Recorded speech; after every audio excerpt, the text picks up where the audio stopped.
పరిశుద్ధాత్మదేవుడు రాసిన ప్రకటన గ్రంథం. ఈ గ్రంథమును చదువువాడును వాటిని విని ఇందులో వ్రాయబడిన సంగతులను గైకును వారును ధన్యులు. ఈ సంగతులను గూర్చి సాక్ష్యమిచ్చువాడు నేను త్వరగా వచ్చుచున్నానని చెప్పుచున్నాడు. ఆమేన్. ప్రభువైన యేసు రమ్ము అని ఆ ప్రభువును ఆహ్వానిస్తూ ప్రకటన గ్రంథాన్ని మనం ధ్యానం చేసుకుందాం.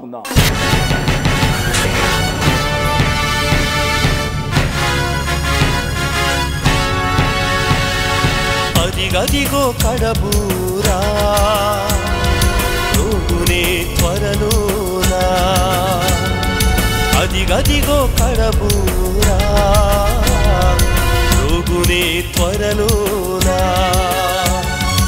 అదిగదిగో రాజు రానుండే మేఘాన, అదిగదిగో రాజు రానుండే మేఘాన, ఇక వేదన బాధకు వీడ్కోలు, ఇక వేదన బాధకు వీడ్కోలు. తెలుసుకో ప్రకటన గ్రంథ ధ్యానానా,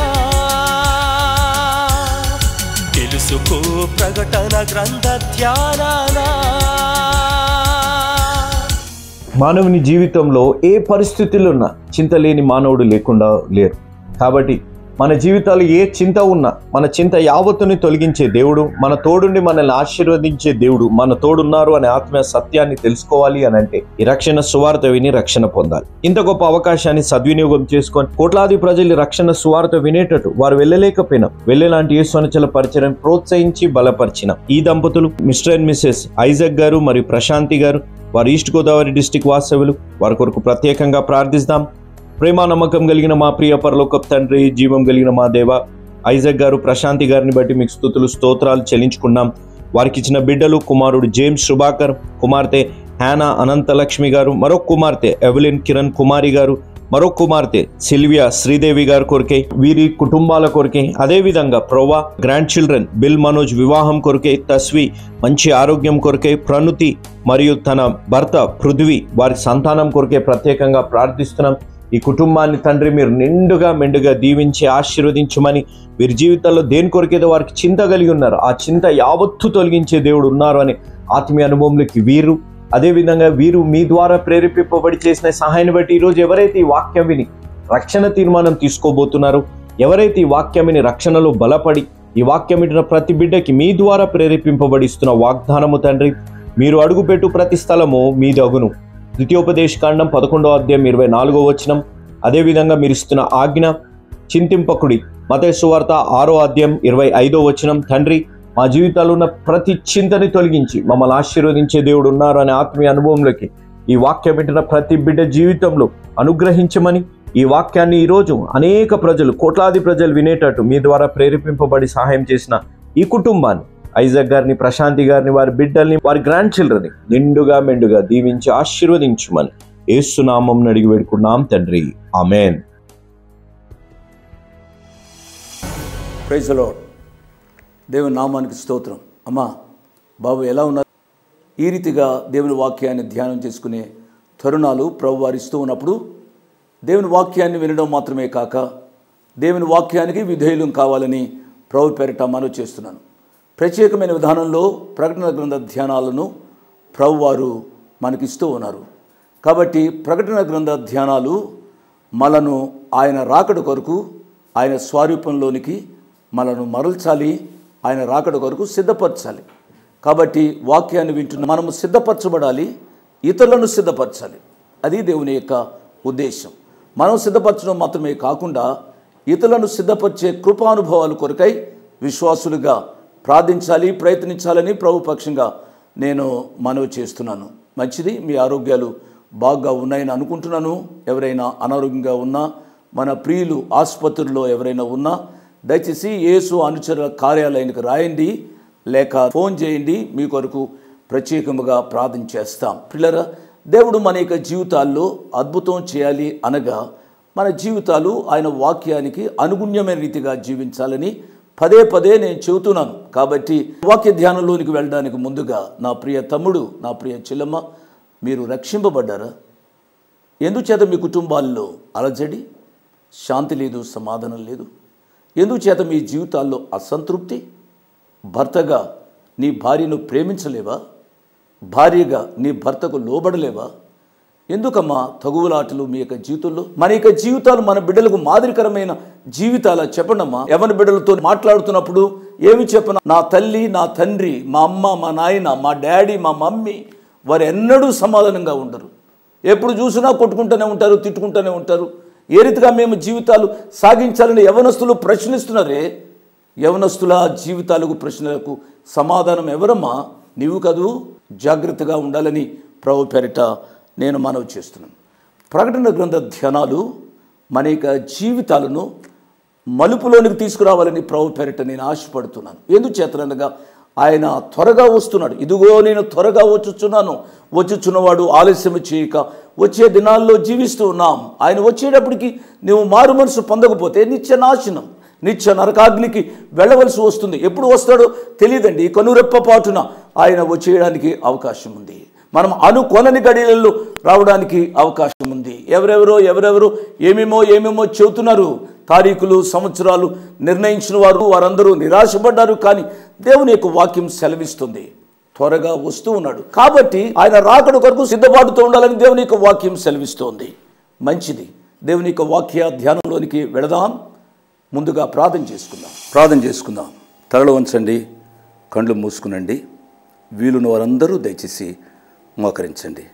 ప్రేమ కలిగిన మా ప్రియ పరలోకపు తండ్రి, మీ సాన్నిధ్యానికి రావడానికి మీరు మాకు ఇచ్చిన తరుణం కొరకై వందనాలు, స్తోత్రాలు చెల్లిస్తున్నాము నాయన. మీ సాన్నిధ్యంలో తల వంచి మోకరించి ప్రార్థనలో పాల్గొనడానికి ఇచ్చిన మీ కృప కొరకై వందనాలు, స్తోత్రాలు నాయన. గత వారాలుగా మీరు మాతో మాట్లాడుతున్న విధానం కొరకై స్తోత్రాలు. మమ్మలను నీ కుమారునిక స్వారూప్యంలోనికి మలచడానికి ప్రభు మీ వాక్యాన్ని మీరు మాకు ఇచ్చారు. స్తోత్రాలు నాయన. మాట్లాడే మీ వాక్యం కొరకే స్తోత్రాలు. సజీవమైన మీ వాక్యం కొరకే స్తోత్రాలు. తెప్పరెల్లింపచేసి మీ వాక్యం కొరకే స్తోత్రాలు. నెమ్మది కలుగు చేసి మీ వాక్యం కొరకే స్తోత్రాలు. ప్రభువా, వాక్యమైన దేవా, మాతో మాట్లాడండి స్వామి, మాట్లాడండి ప్రభు. మీరు మాట్లాడితే మేము బ్రతుకుతాము నాయన. మీరు మాట్లాడితే స్వామి భూలోకంలో మీ కొరకు జీవిస్తాము స్వామి. మాట్లాడండి నాయన. కృప చూపించండి, మహిమ పొందండి నాయన. ప్రభు, అనారోగ్యంగా ఉన్నవారిని ముట్టి స్వస్థపరచండి నాయన. కొన్ని గృహాల్లో శాంతి లేదు, సమాధానం లేదు నాయన. అట్టి గృహాల కొరకు ముఖ్యంగా మా ప్రియ బిడ్డలు నాయన, చిన్న బిడ్డలు, యవన బిడ్డల కొరకు, కుటుంబం అంతటి కొరకై ప్రార్థన చేస్తున్నాను నాయన. కుటుంబంలో శాంతి సమాధానం లేకుండా, సంతోషము సంతృప్తి లేకుండా సాతానుడు చేస్తూ ఉన్నాడు ప్రభువా. ప్రియులు ఆ విషయాలు గ్రహించి స్వామి మీ మీద ఆనుకునే కృప దయచేయమని అడుగుతున్నాం నాయన. యవన బిడ్డల కొరకు ప్రార్థన చేస్తున్నాం ప్రభు. యవన బిడ్డలు తమ యవ్వన ప్రాయంలోనే రక్షింపబడే కృప దయచేయమని అడుగుతున్నాం నాయన. చాలామంది యవన బిడ్డలు సాతానిక కబంధ హస్తాలలో నాయన ఇప్పటికే నాయన బంధించబడి ఉన్నారు ప్రభు. వారిని విడిపించండి ప్రభువా. మీ వైపుకు ఆకర్షించండి స్వామి. కృప చూపించండి. కొంతమంది యవన బిడ్డలు, ముఖ్యంగా ఆడబిడ్డలు వివాహాల కొరకు ఎదురు చూస్తున్నారు నాయన. పేదరికమో పరిస్థితులు భిన్నంగా ఉండి ఆడబిడ్డలకు వివాహం కావడం లేదు ప్రభువా. నిస్పృహ నిరాశలతో జీవిస్తున్న మా యవ్వన బిడ్డలను, ముఖ్యంగా ఆడబిడ్డలను జ్ఞాపకం చేసుకుంటున్నాం ప్రభు. వారు తమ తల్లుల గర్భంలో పిండాకృతి కాకమునిపే వారి భాగస్వామిని నిర్ణయించిన వాడా, తగిన సమయంలో వారి పక్షంగా మీ సహాయాన్ని అందించమని అడుగుతున్నాం ప్రభువా. ఈ కార్యక్రమాన్ని ఎంతమంది వింటున్నారు, వారి హృదయాల్లో సమాధానం దయచేయండి ప్రభువా. ఆరోగ్యాన్ని దయచేయండి స్వామి. మీ కృపకు నాయన ప్రియబిడ్డలందరిని అప్పగిస్తూ నిండారుగా దీవించుమని యేసయ్య నామమున స్తుతించి ఘనపరిచి వేడుకుంటున్నాము తండ్రి. యోహాన్ గారు రాసిన ప్రకటన గ్రంథం 1వ అధ్యాయము 7వ వచనం నుంచి మనం చదువుకోవాలి. ఎన్ని వచనాలు అయితే అన్ని వచనాలు మనం చెప్పుకుందాం. నా యొక్క ఉద్దేశం, ధ్యానాంశము ఏమిటి అనగా, సువార్త సేవ చేస్తున్న వారికి, సేవలో ఉన్నవారికి శ్రమలు వస్తాయా అనేది ప్రశ్న. ఈ ప్రశ్నకు మనం సమాధానం చెప్పుకుందాం. జాగ్రత్తగా వినాలి. సువార్త సేవలో ఉన్నవారికి కూడా శ్రమలు వస్తాయి అనేది దేవుని యొక్క వాక్యం. యోహాను భక్తుని యొక్క జీవితమే మనకు మాదిరి, మనకు ఒక పెద్ద అనుభవం. కాబట్టి ఏ రీతిగా ఈ శ్రమలు తన యొక్క జీవితంలో వచ్చాయో, ఆ శ్రమలలో ప్రభువు కొరకు ఏ రీతిగా నిలబడ్డాడో మనం ధ్యానం చేద్దాం. దానికి ముందుగా యోహాను గారు వ్రాసిన ప్రకటన గ్రంథం 1వ అధ్యాయము 7వ వచనం నుంచి మనం చదువుదాం. ఇదిగో ఆయన మేఘారూఢుడై వచ్చుచున్నాడు, ప్రతి నేత్రము ఆయనను చూచును, ఆయనను పొడిచిన వారును చూచెదరు, భూజనులందరూ ఆయనను చూచి రొమ్ము కొట్టుకుందురు. అవును, ఆమేన్. ప్రియులారా, ఇదిగో ఆయన మేఘారూఢుడై వచ్చుచున్నాడు, ప్రతి నేత్రము ఆయనను చూచును అనే మాటలో ఉన్న భావము ఏమిటి అనగా, దీనికంటే ముందుగా ఆయన ఒకసారి వస్తారు. ఆయన మేఘాల మీద వస్తాడు అని దేవుని యొక్క వాక్యంలో మనం చూస్తాం. పౌలు గారు తెస్సలోని సంఘానికి రాస్తూ ఒక మాట అన్నారు. పౌలు గారు తెస్సలోనికైలకు రాసిన మొదటి పత్రిక 4వ అధ్యాయము 15వ వచనం నేను చదువుతున్నాను. మేము ప్రభు మాటను బట్టి మీతో చెప్పినదేమనగా, ప్రభు రాకడ వరకు సజీవులమై నిలిచిండు మనము నిద్రించిన వారికంటే ముందుగా ఆయన సన్నిధి చేరము. ఆర్భాటముతోనూ ప్రధాన దూత శబ్దంతోనూ దేవుని బూరతోనూ పరలోకము నుండి ప్రభువు దిగువచ్చును. దేవుని నామానికి స్తోత్రం. క్రీస్తునందుండి మృతులైన వారు మొదట లేతురు. ఆ మీదట సజీవులమై నిలిచిండు మనము వారితో కూడా ఏకముగా ప్రభువును ఎదుర్కొనుటకు ఆకాశ మండలమునకు మేఘముల మీద కొనుపోబడుదుమో. కాబట్టి తెస్సలోనికై సంఘస్థులకు ఆయన ఆదరణకరమైన మాటలు ఆయన వ్రాస్తున్నాడు. ఎవరో చనిపోయిన వారి గూర్చి, నిద్రించిన వారి గూర్చి మీరేమీ విచారపడవలసిన పని లేదు.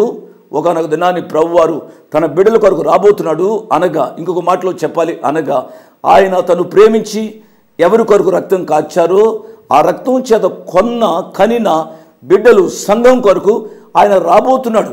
కాబట్టి ఆయన మేఘారూఢుడై వచ్చి ఆ సంఘాన్ని ఆయన కొరకు ఎత్తుకొని తీసుకుని పోతారు అని దేవుని యొక్క వాక్యం సెలవిస్తుంది. బైబిల్ పండితులు చెప్పేది ఏమిటనగా, that is called the secret coming of Jesus.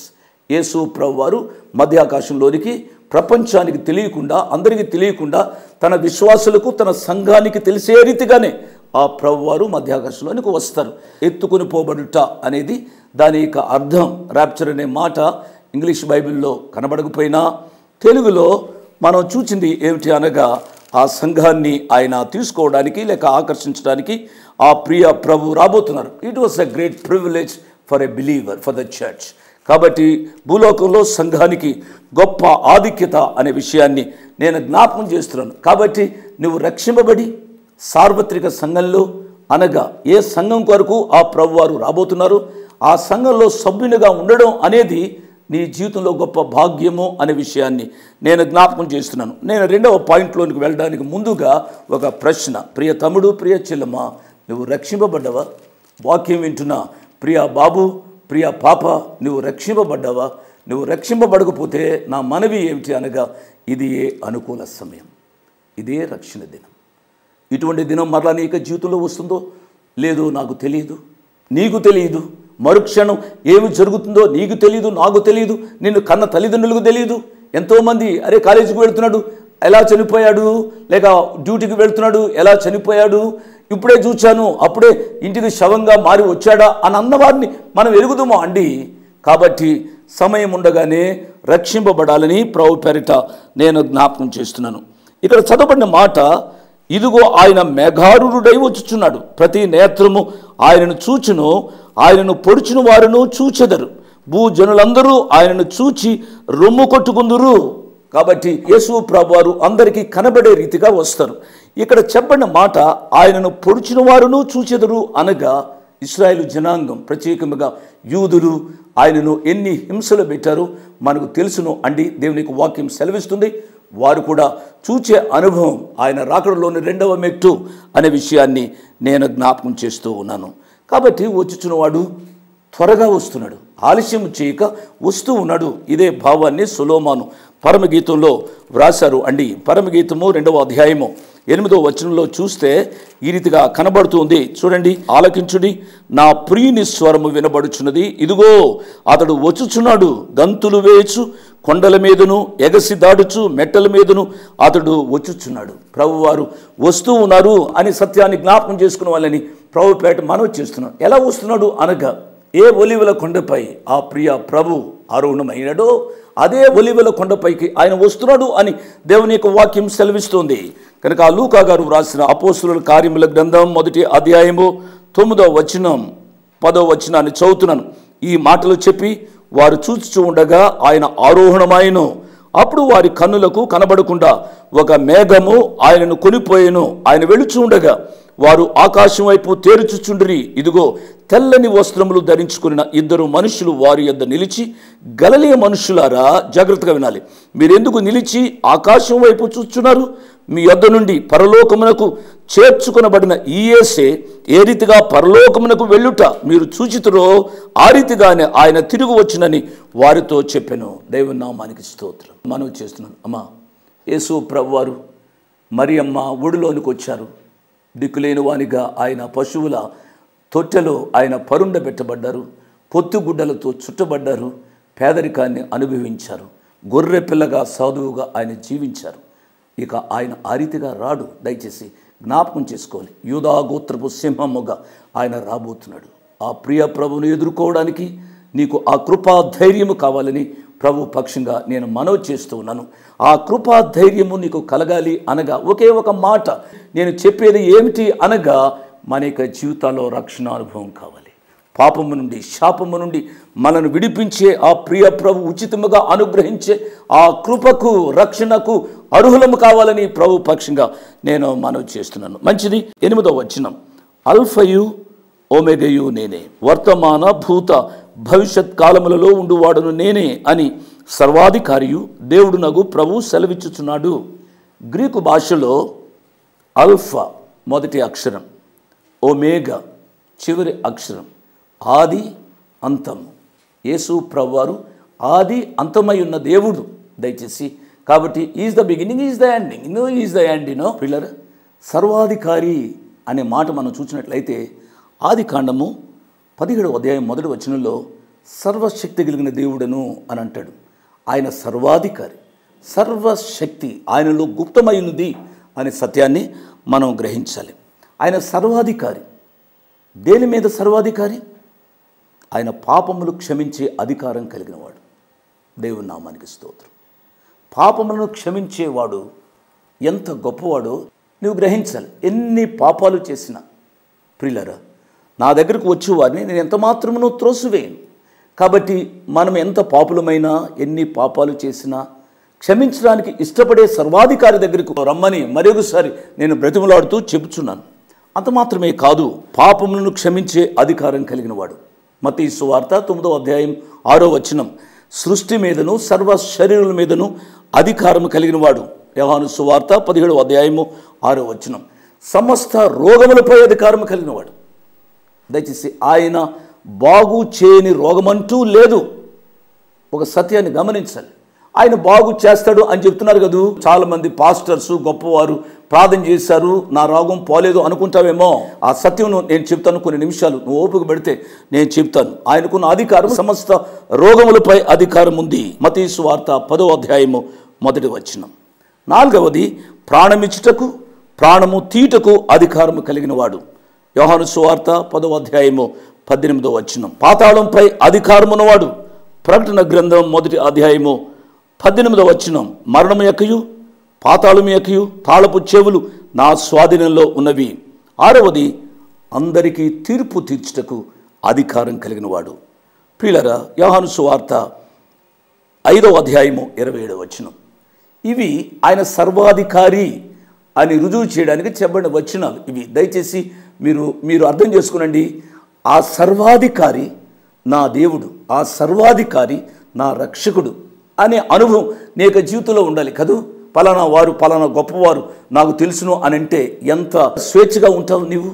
కాబట్టి అటువంటి సర్వాధికారి నా మాటలు, నా ప్రార్థనలు, నా పిలుపులో అందుబాటులో ఉన్నాడు అనే సత్యం నువ్వు అర్థం చేసుకుంటే ఆ ప్రభు మీద ఆనుకుంటావు అనే విషయాన్ని నేను జ్ఞాపకం చేస్తూ ఉన్నాను. మంచిది పిల్లరా, 9వ వచనంలోనికి నేను వస్తున్నాను. ఏమిటి అనగా, మీ సహోదరుడును యేసును బట్టి కలుగు శ్రమలోను రాజ్యములోను సహనములోను పాలివాడునైన యోహానును నేను దేవుని వాక్యము నిమిత్తమును యేసును గూర్చిన సాక్ష్యము నిమిత్తమును పద్మాసు ద్వీపమున పరవాసినైతిని. యోహాను గారు తను తాను పరిచయం చేసుకున్న విధానం మనం అర్థం చేసుకోవాలి. మీ సహోదరుడును అంటున్నారు. ఐ యామ్ యువర్ బ్రదర్, సహోదరుడును ప్రియులారా. కాబట్టి యేసు ప్రభునందు విశ్వాసం ఉంచిన వారు, రక్షింపబడిన వారు సహోదరులు అనే సత్యాన్ని మనం అర్థం చేసుకునే వాళ్ళని ప్రభు పేరిట మనం చేస్తాం. మనం ఏదో వరుసలతోటి లేక ఏదో బిరుదులతోటి మనము పిలిపించుకుంటాము. కానీ ఈ సహోదరత్వం, సహోదరుడు అనే మాటకు అర్థం ఏమిటనగా సహ ప్లస్ ఉదరం నుంచి వచ్చినవాడు, అనగా ఒకే ఉదరం ఒకే గర్భం నుంచి వచ్చినవాడు సహోదరుడు కదూ. కాబట్టి యేసు ప్రభు యొక్క రక్తం చేత కడగబడిన వారందరూ కూడా, వాళ్ళు గొప్పవారైనా పేదవారైనా ఎవరైనప్పుడు కూడా వారు సహోదరులు అనే సత్యాన్ని మనం అర్థం చేసుకోవాలి కదూ. కొంతమంది గొప్పవారైతే అయ్యగారండి అమ్మగారండి అంటాం, లేక ఏమేమో పిలుస్తాం. కానీ యేసు ప్రభునందు కడగబడిన వారు, యేసు ప్రభునందు రక్షింపబడిన వారు, నీవు విద్యార్థికుడు అయినా పాముడు అయినా మనమందరము సహోదరత్వము, దట్ బ్రదర్హుడ్, దట్ సిస్టర్హుడ్ కనుక మన యొక్క జీవితాల్లో ఉండాలి అని దేవుని యొక్క వాక్యము సెలవిస్తోంది. కాబట్టి యోహాను గారు ఏమంటున్నారు అనగా, యేసును బట్టి కలుగు శ్రమలోను రాజ్యములోను సహనములోను నేను పాలివాణ్ణయ్యాను అంటున్నాడు. కాబట్టి యేసును బట్టి శ్రమలో, రాజ్యంలో, సహవాసంలో మనము సహోదరులమయ్యాం. నేను ధ్యానాంశము అనే విషయాన్ని చెప్పాను కదూ. యోహాను గారు యేసు ప్రభు వారి యొక్క శిష్యుడు. యేసు ప్రభు వారి యొక్క శిష్యులలో చిన్నవాడు. యేసు ప్రభు వారి యొక్క శిష్యులో చిన్నవాడు. ఈ పద్మసు లంకలోనికి వచ్చేటప్పటికి దరిదాపు ఆయన వయస్సు 95 సంవత్సరాలు అనేది అంచనా. అనగా యేసు ప్రభు వారి సువార్త సేవలో 65 సంవత్సరాలు ఉన్నాడు. దట్ మీన్స్ దాని యొక్క అర్థం ఏమిటనగా, పండు ముసలిగా ఉన్న ఆ యొక్క దైవజనుణ్ణి ఏమని పిలవాలో మనం అర్థం చేసుకోవాలి. కానీ ఆయన ఏమంటున్నాడు, నాకు ఇంత వయసున్నా ఇంత అనుభవం ఉన్నా మీ సహోదరుడును అంటున్నాడు. 95 సంవత్సరాల వయసులో విశ్రాంతి తీసుకోవలసిన గడియల్లో పిల్లల సలసల కాగే నూనెలో ఆయన పడేశారు ఆయన్ను. తదుపరి ఆయన దేవుని యొక్క కృప ద్వారా బ్రతికాడు. బ్రతికిన తదుపరి ఆయన్ను ఏదో పద్మసు లంకలోనికి పంపించేస్తే ముసలోడు అక్కడ చనిపోతాడు అని ఆ డొమేషియన్ చక్రవర్తి అనుకున్నాడు. కానీ పిల్లరా 95 సంవత్సరాల వయసులో పద్మసు లంకలోనికి ఆయన పంపించారు అండి. పద్మసు లంక ద్వీపం అది దరిదాపు 10 మైళ్ళు పొడవు 6 మైళ్ళు వెడల్పు అంటారు. రాతి ప్రదేశం. ఆ మహానుభావుడికి ఎవరు వండి పెట్టారు, ఏమి తిన్నాడో తెలియదండి. ఆయన ఏమి తిన్నాడో ఏమి చేశాడో కానీ పద్మసు లంకలోనికి ఆయన పంపించబడ్డాడు. డొమిషియన్ చక్రవర్తి వీడి పీడ వదిలించుకున్నాను అనుకున్నాడు, వీడిని బాధ పెడుతున్నాను అనుకున్నాడు. కానీ ఆ శ్రమ ప్రపంచానికి ఆశీర్వాదకరమవుతుంది అనే సత్యం ఆ యొక్క నియంత ఆ చక్రవర్తికి తెలియదు అండి. దేవుని కార్యాలు అగమ్య గోచర.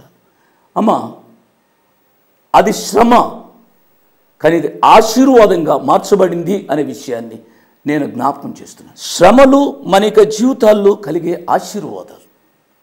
Sufferings are blessings in disguise. శ్రమలు కనబడని ఆశీర్వాదాలు. అవి శ్రమగా ఉంటుంది. ఎందుకు దేవుడు ఇలా చేశాడు? నా భర్తను యవన ప్రాయంలో దేవుడు తీసుకున్నాడు, నా భార్యను తీసుకున్నాడు. దేవుడనేవాడు ఉంటే ఎందుకు ఇలా జరిగింది? అల్లారు ముద్దుగా పెంచుకునే బిడ్డను అకస్మాత్తుగా దేవుడు తీసుకున్నాడు. నా జీవితంలో ఎందుకు ఈ శ్రమ, ఈ రోగం, ఈ యొక్క ఇబ్బందులు నా యొక్క జీవితంలో ఎదుర్కొంటున్నాను? ఏదో బాగా ఉండాలని వ్యాపారం ప్రారంభించాను, వ్యాపారంలో నష్టం.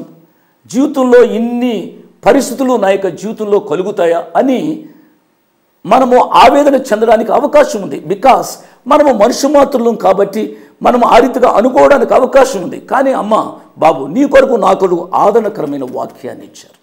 కాబట్టి ఈ వాక్యం మీద ఆధారపడమని ప్రభు పేరిట మిమ్మల్ని బ్రతిమలాడుతూ చెబుతున్నాను. మీరు గమనించండి, గులాబీ పుష్పం ఎంత అందంగా ఉంది. గులాబీ పుష్పాన్ని ఎవరు కూడా అసహించుకోరు, ఎంతో అందమైనది. ఇటువంటి అందమైన ఈ గులాబీ పుష్పం క్షేమంగా ఉండాలి అనగా దేవుడు దీనికి ముళ్ళు పెట్టాడు. ఈ ముళ్ళు లేకపోతే ఈ పుష్పానికి భద్రత లేదు. అమ్మ, బాబు, దయచేసి జాగ్రత్తగా వినాలి.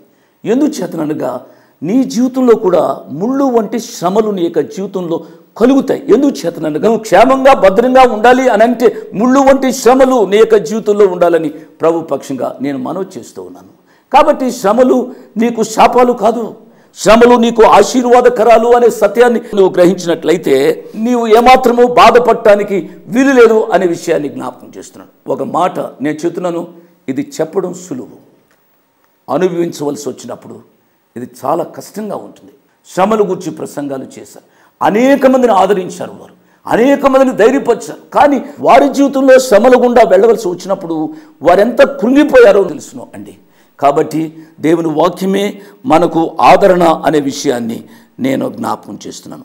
కాబట్టి ఈ శ్రమలు ఆశీర్వాదములు అనే సత్యాన్ని మనం అర్థం చేసుకుందాం. ఒక మాట చెప్పి నేను ముగిస్తాను. ఏమిటి అనగా, యోహాను గారు పద్మసు లంక వైపు చూస్తూ ఉన్నారు. పద్మసు లంక వైపు చూస్తూ ఉన్నారు. ఆయన పద్మసు లంక వైపు చూస్తూ ఉండగా దేవుని వాక్యంలో ఒక మాట ఉందండి, అది చెప్పి ముగిస్తాను. ఆ 7 సంఘాలకి ఈ విషయాలు వ్రాసి పంపుమని చెప్పిన మాట నా వెనుక వింటిని, ఇది వినగా నాతో మాట్లాడుచున్న స్వరమేమిటో అని నేను చూడ తిరిగి తిని. దేవుని నామానికి స్తోత్రం. ఏమిటి అనగా, పద్మసు లంకలో యోహాను గారు ఎంతో బాధతో ఉండి ఉంటారు. వయస్సు పైబడింది. అటువంటి పరిస్థితుల్లో ఆ శ్రమల వైపు నుంచి, అటువంటి కష్టాల వైపు నుంచి డైవర్ట్ చేయడానికి దేవుడు గొప్ప జోక్యం చేసుకున్నాడు. ఆయన స్వరాన్ని విన్నాడు అండి. ఆ శ్రమల వైపు నుంచి తన యొక్క దృష్టి మలిచినట్టుగా చూస్తాం. తను వెనుకకు చూచి ప్రభువారు ఆయనను ఆదరిస్తున్నారు. ప్రియ తమ్ముడు, ప్రియ చెల్లి, ఈ శ్రమలు కొద్ది కాలమే. ఈ శ్రమలు కొద్ది కాలమే. నశించు సువర్ణము అగ్ని చేత పరీక్షించబడాలి. నువ్వు పరీక్షించబడుతున్నావేమో, కాబట్టి ఈ పరీక్షలో నువ్వు మేలిమి బంగారముగా బయటకు వచ్చే దినమున్నది అనే సత్యాన్ని నువ్వు గ్రహించి, ఏమొస్తానో ఈ బాధలు ఎలాగుంటాయేమో అంటావేమో, నేను కాదనటంలే. ఒకవేళ భూలోకంలో ఈ శ్రమలు నీకు అంతం కాకపోయినా పరలోకంలో ఉన్నతమైన అనుభవంలోనికి నువ్వు వస్తావు అనే సత్యాన్ని దేవుని వాక్యం నీకు వాగ్దానం చేస్తూ ఉంది. కాబట్టి యోహానును ఆదరించిన దేవుడు, యోహానును తన వైపుకు ఆకర్షించుకున్న దేవుడు నిన్ను ఆదరించడానికి ఇష్టపడుతున్నాడమ్మా. నీవు ఆయనకు గులాబీ పుష్పం వంటి వాడు దాను అనే సత్యాన్ని నువ్వు గ్రహించి, ఈ పుష్పము భద్రంగా ఉండాలి అనగా దానికి ముళ్ళున్న రీతిగా నీ జీవితంలో శ్రమలనే ముళ్ళున్నప్పుడు కూడా నువ్వు ధైర్యపరచబడి ఆయన మీద ఆధారపడమని ప్రభు పేరిట నేను మనవి చేస్తున్నాను. అట్టి కృప పరిశుద్ధాత్మదేవుడు అనుగ్రహించునుగాక. Praise the lord. మీ ముందుకు రావడానికి ఒక ప్రాముఖ్యమైన కారణం, మేము ఈ టీవీ పరిచర్యని ఎందుకు ప్రారంభించాం, ప్రాముఖ్యంగా తండ్రి అయిన నాన్నగారు, కీర్తిశేషులైన నాన్నగారు జోష్ అన్నగారు ఎందుకు ప్రారంభించారు అనేది వారి మాటల్లోనే విందాం. ఈ కార్యక్రమాన్ని నిర్వహించడానికి నేను ఎంతో ధైర్యం చేశాను అనే విషయాన్ని జ్ఞాపకం చేస్తున్నాను. డబ్బుండి ఈ కార్యక్రమాన్ని ప్రారంభించలేదు. నన్ను రక్షించి ఇంతవరకు పిలిచిన ప్రభు ఉన్నారు అని, తదుపరి విశ్వాసులైన మీరు ఉన్నారు అనే ధైర్యంతో ఈ కార్యక్రమాన్ని కొనసాగిస్తున్నాం. విన్నారు కదా, నాన్నగారు ఏ ధైర్యమైతే వారు చేసి టీవీ కార్యక్రమాలని ప్రారంభించారు, మన రక్షకుడైన యేసు ఉన్నారని, విశ్వాసులైన మీరు ఉన్నారనే ధైర్యంతోనే ఈ టీవీ కార్యక్రమాలని మేము కొనసాగిస్తున్నాం గత సంవత్సరాలుగా. ఇక ముందు కూడా మేము కొనసాగించాలి అని అంటే మీలో విశ్వాసులైన మీరు, ప్రేరేపింపబడ్డ వారు మీరు, వచనం వెంబడి వచ్చిన ధ్యానాలు జోషన్న గారివి, పాయింట్ వైజ్ ధ్యానాలు జాన్ స్పర్జన్ గారివి, హీరోస్ ఆఫ్ ది బైబిల్ అనే సిరీస్ ధ్యానాలు భక్త్ సింగ్ నావి కొనసాగేటట్టు మీరు ప్రేరేపింపబడితే, మీరు సహాయం చేసి మీరు నేరుగా నాతోని మాట్లాడవచ్చు. నాతో మాట్లాడి మాకు సహాయం చేయాలనేది నా మనవి. కాబట్టి మీరందరూ ఏ భారమైతే, సేవా భారమైతే నాన్నగారు గత 40 సంవత్సరాలుగా ముందుకు కొనసాగించారు, ఇప్పుడు యవనస్తులమైన మా అన్నగారు జాన్ స్పర్జన్ గారు మాపై ఉంది. కాబట్టి మీరు కూడా ఏ విధంగా నాన్నగారిని అయితే ప్రోత్సహించారు, నాన్నగారిని ఆదరించారు, మమ్మల్ని కూడా ఆ విధంగానే ప్రోత్సహించి ఆదరిస్తారని నమ్ముచు సెలవు తీసుకుంటున్నాను. దేవుడు మిమ్మల్ని దీవించి ఆశీర్వదించునుగాక. ఆమేన్.